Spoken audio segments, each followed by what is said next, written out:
Everyone in the park seemed to avoid the two little girls sitting quietly on the bench. Their matching blue dresses fluttered in the wind, their identical brown curls glinting under the sunlight. But it wasn't their silence that drew attention, it was the way people looked away from it.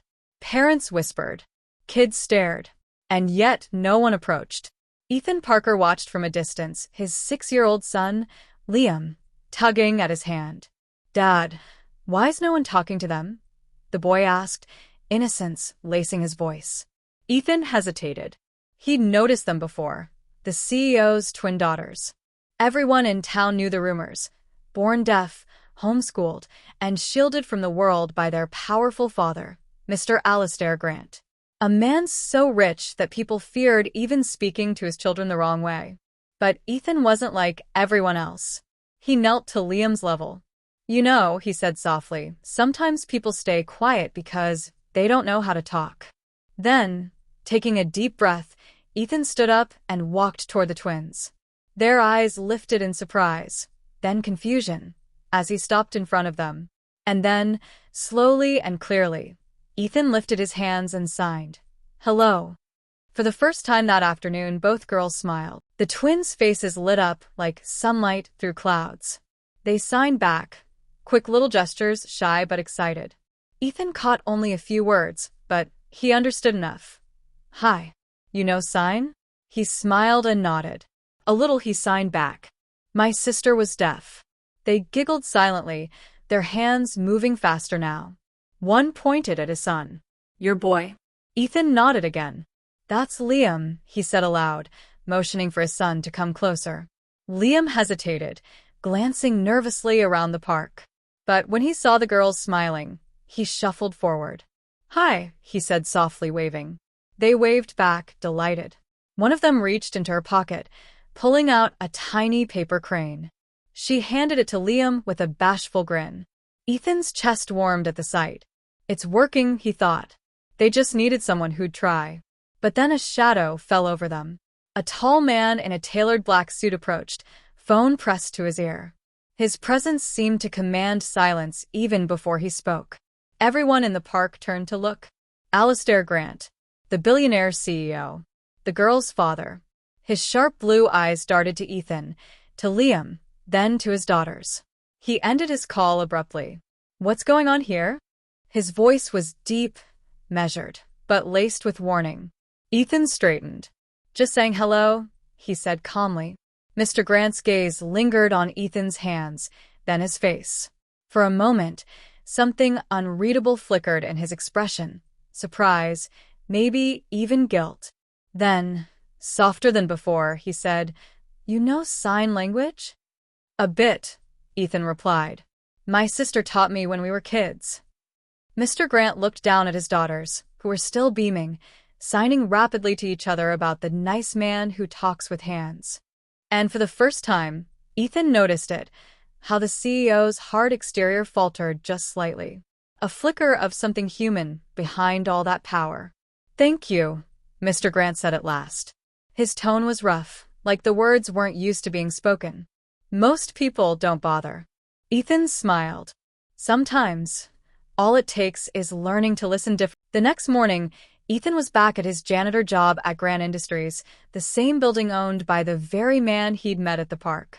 He swept the marble floors before sunrise, careful not to make a sound in the echoing lobby. He was mopping near the elevator when a sharp ding broke the silence.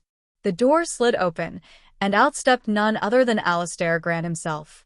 Ethan froze mid-swipe. "Mr. Parker, isn't it?" The CEO's voice was calm but carried the same quiet power as yesterday. "Yes, sir," Ethan said, straightening his posture. "Good morning." Alistair nodded. "You were the man at the park." Ethan hesitated. "Yes, sir. I didn't mean to overstep." To his surprise, the CEO almost smiled. "You didn't. My daughters wouldn't stop talking about you, well," he corrected himself with a soft chuckle, "signing about you." Ethan relaxed slightly. "They're wonderful kids." Alistair's expression softened in a way Ethan hadn't seen before. "They are. But it's been hard. Most people treat them like they're invisible, even at their school." He paused, studying Ethan. You're the first person who made them feel seen. Ethan looked down, embarrassed. I just said hello. Sometimes, Alistair replied, hello is more than enough. There was a silence, comfortable this time. Then the CEO reached into his briefcase and pulled out a card. I have a proposal for you. My daughter's new teacher quit last week. They trust you. If you're willing, I'd like to offer you a position here at the company part-time, assisting them with communication training. Ethan blinked, stunned. Me? Sir, I'm just a janitor. Alistair met his eyes. You're a man who listens when no one else does. That's rarer than any degree. Ethan looked down at the business card, his heart pounding. He thought of his son, of the bills stacked on his kitchen counter, of the long nights cleaning offices no one noticed. And then he thought of those two girls, smiling, signing alive. He took a deep breath. I'll do it. For the first time, the billionaire smiled fully. Good. My driver will pick you up tomorrow morning.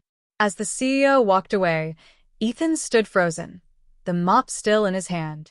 His life, quiet, ordinary, invisible, had just been rewritten by a single act of kindness. The next morning, Ethan stood nervously in front of the mirrored glass doors of the Grant residence. His shirt was freshly pressed, his son's lucky bracelet still tied around his wrist. He'd never been to a place like this before. Marble floors, chandeliers like frozen fireworks, silence, so perfect it felt sacred. A butler opened the door and led him into a bright study, filled with sunlight and the quiet hum of life. The twins were already there, seated on the carpet surrounded by coloring books and sign language flashcards. When they saw Ethan, both girls jumped up, signing excitedly. You came. You really came. Ethan grinned. Of course I did. They ran to grab his hands, tugging him down to sit with them. For the next hour, he taught them simple conversational signs. Thank you, happy, friend, brave. They caught on quickly, giggling every time he exaggerated his expressions to make them laugh.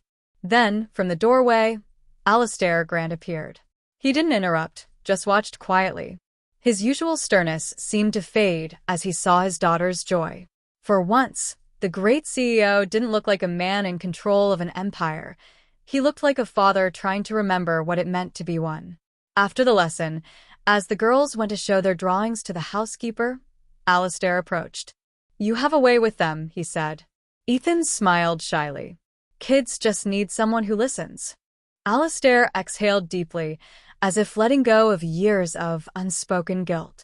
You know, he said, looking out the window, people think my daughters live a charmed life. But they don't see the stairs, the pity, the loneliness. Ethan nodded. Money doesn't build connections, sir. Time does. The billionaire looked at him for a long moment, then said something Ethan didn't expect. You remind me of my wife. Ethan blinked. Your wife? Alistair's jaw tightened. She passed 3 years ago. She was the one who taught me sign language. I haven't used it since. Silence filled the room, heavy but honest. Finally, Ethan said softly, maybe it's time you start again. For them. Alistair looked down at his hands, flexing them as if they'd forgotten how to move. Maybe, he whispered. From the hallway came the twins' laughter. Pure, ringing alive. And in that sound, something inside Alistair Grant began to thaw. The classroom on the top floor of Grant Industries had become Ethan's second home. What was once a sterile corporate office now bloomed with laughter, hand-drawn posters, and the rhythmic flutter of signing hands. Ethan watched the twins, Emma and Ella, practice a new story in sign language. Their expressions were animated, their eyes glowing. Every motion, every gesture, felt like music only they could hear. For weeks now, Ethan had been teaching them to express feelings beyond words, anger, joy, pride, love. And in turn, they'd been teaching him something far greater: patience, empathy, and the beauty of silence. But something about Alistair still didn't sit right. Every time Ethan saw him, there was a shadow behind his eyes. Guilt, maybe grief. He'd visit his daughters, smile for a minute, then hurry off with the same excuse. Work can't wait. That evening, as the twins packed their bags, Emma signed. Dad used to sign. Now he doesn't. Ethan frowned. He stopped. Both girls nodded. Ella looked down. After Mom died. The words hit him like a cold wind. Suddenly, it made sense. The guardedness, the distance, the way Alistair's eyes softened whenever he looked at them but never stayed long enough to connect. Later that night, as Ethan finished mopping the quiet corridors, he heard muffled voices in the CEO's office. The door was slightly ajar. Alistair was standing by the window, staring out at the city lights, his voice low and heavy. "I can't talk to them anymore, Claire," he whispered into his phone. "Every time I try, I see you. I hear what we lost." Ethan froze. He hadn't meant to listen, but the pain in the man's voice felt like something sacred, something he'd been carrying alone. The next morning, Ethan arrived early. He found Alistair in the same room, tired eyes, tie loosened. "Mr. Grant," Ethan said quietly, "your daughters, they don't want perfection. They just want you." Alistair looked up sharply, ready to respond, but stopped.